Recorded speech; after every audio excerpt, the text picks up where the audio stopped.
कांग्रेस की सरकार बनी है तब से लोगों को मूलभूत सुविधाएं भी नहीं मिल पा रही है। कम से कम हजारों से दुकानें बंद पड़ी होंगी नगर निगम की। वहाँ कोई रोड नाली लक्ष्मी नगर में कुछ नहीं है। जब भी आप नगर निगम आती होंगी जनता के नाते अपनी समस्या लेकर, तो क्या आपकी समस्या का समाधान यहाँ होता है? बिल्कुल नहीं होता है, बिल्कुल नहीं होता है।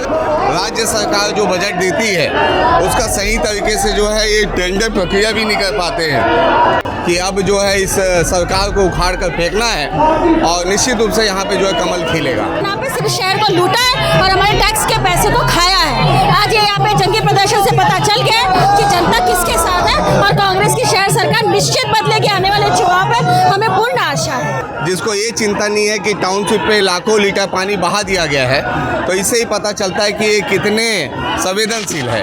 दया सिंह को आप देख रहे होंगे जो बैरिकेड के ऊपर खड़े होकर बैरिकेड तोड़ने का भी प्रयास कर रहे हैं। सामने ये तस्वीर में देख सकते हैं भ्रष्टाचार व्यवस्था मुर्दाबाद मुर्दाबाद, और साथ ही लिखा हुआ है कि विकास की बातें खूब हुई, अब सच्चाई भी दिखाओ महापौर। अत्याचारी महापौर नहीं चाहिए।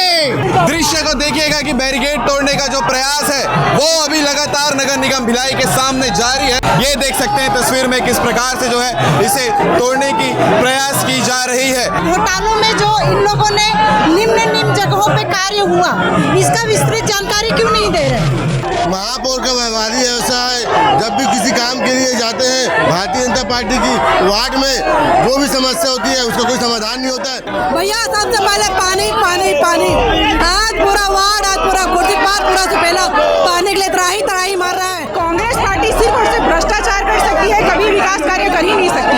ऐसा भ्रष्ट महापौर कांग्रेस ने 60 सालों तक देश को छला है। विकास के नाम पे भ्रष्टाचार कैसे करते हैं ये यहाँ के महापौर से सीखना चाहिए। और भारतीय जनता पार्टी के कार्यकर्ता जैसे आज बैरिकेड उखाड़े, दिसंबर में इनकी सरकार नगर निगम से उखाड़ फेंकेंगे। नगर निगम ने तो जो खेल का ग्राउंड था और जो सर्कस ग्राउंड बच्चे लोग खेलते थे, नगर निगम ने वो